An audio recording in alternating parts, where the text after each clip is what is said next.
मिथिलेश जी पहले तो आप ये बताइए, सबसे पहला सवाल ये कि इससे फायदा क्या होगा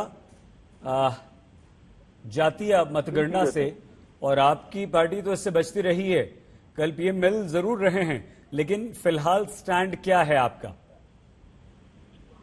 हमारी स्पष्ट समझ है कि जनगणना अगर हो तो अमीरी और गरीबी के आधार पर हो। जातीय जनगणना समाज को बांटने की साजिश है। जातीय जनगणना का आधार भारतीय सभ्यता संस्कृति का कभी नहीं रहा है। वैदिक संस्कृति में एक ही परिवार में 4 वर्ण के लोग होते हैं। वर्ण आधारित व्यवस्था थी जो कर्म पे आधारित थी।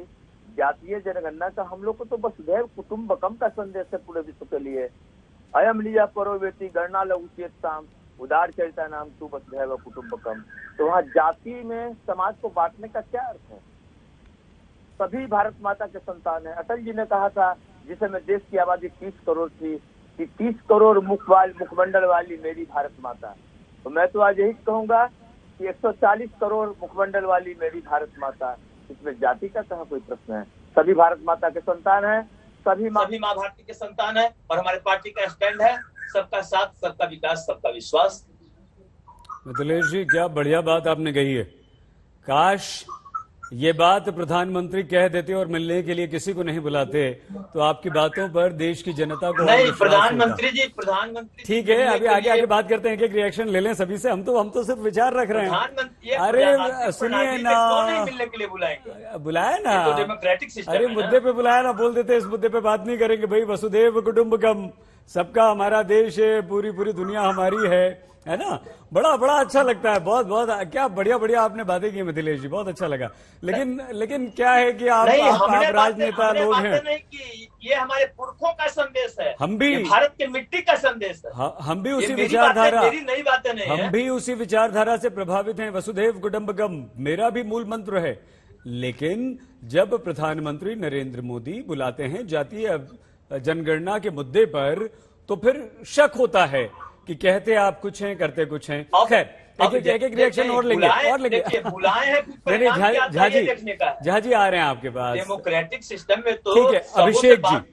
अभिषेक जी साफ तौर पे मिथिलेश जी ने कह दिया कि साहब ये ठीक नहीं है। आप ही की सहयोगी हैं, आप ही की पार्टी के साथ हैं। जब आप ही में दोनों में सामंजस्य नहीं है तो कैसे आगे बढ़ेंगे आप? अभिषेक जी। सही जी, मुझे 60 सेकंड का बस समय दे, मैं अपनी पूरी बात को समाप्त जी। देखिए, जातीय जनगणना की मांग हमारी पार्टी, हमारे नेता की तरफ से लंबे समय से उठाई जा रही है। मिथिलेश जी एक बात को कह रहे हैं, लेकिन 2019-2020 में बिहार के विधानमंडल में सभी दलों ने एक साथ सर्वसम्मति से प्रस्ताव पारित किया था इसके पक्ष। उनकी पार्टी, बीजेपी हो, आरजेडी हो, कांग्रेस हो, सबने किया था। हमारी पार्टी ने इसको उचित फोरम पर उठाया। हमारी पार्टी के राष्ट्रीय अध्यक्ष माननीय ललन बाबू के नेतृत्व में पार्टी के सभी एमपीज ने गृह मंत्री अमित शाह जी से मिलकर मेमोरेंडम सौंपा।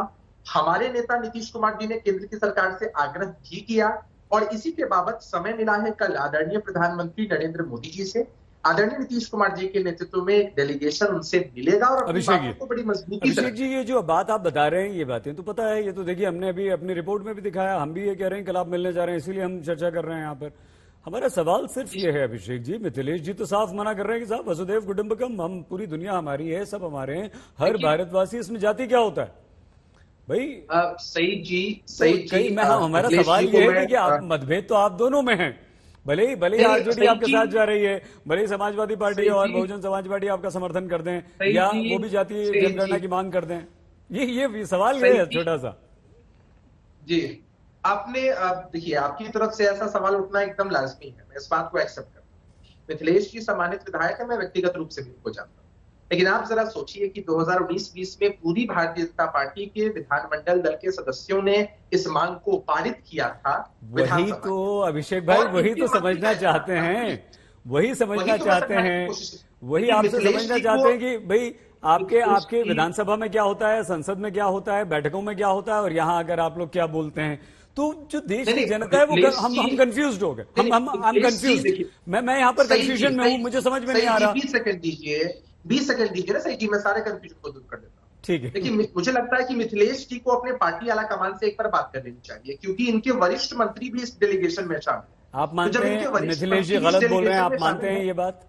नहीं, मुझे लगता है कि मिथिलेश जी को शायद हो सकता है अरे पार्टी के वरिष्ठ मंत्री किसी डेलीगेशन में शामिल होने जा रहे हैं, जहां जाकर प्रधानमंत्री के सामने वही बात रखनी है जो सब लोग रखेंगे। और मिथिलेश जी की अगर मतभिन्नता होती है आपके प्रतिष्ठित चैनल पर, तो मुझे लगता है कि एक बार उनको अपने आला कमान से बात कर लेनी चाहिए, क्योंकि भारतीय जनता पार्टी के प्रवक्ताओं के माध्यम से स्टैंड क्लियर है।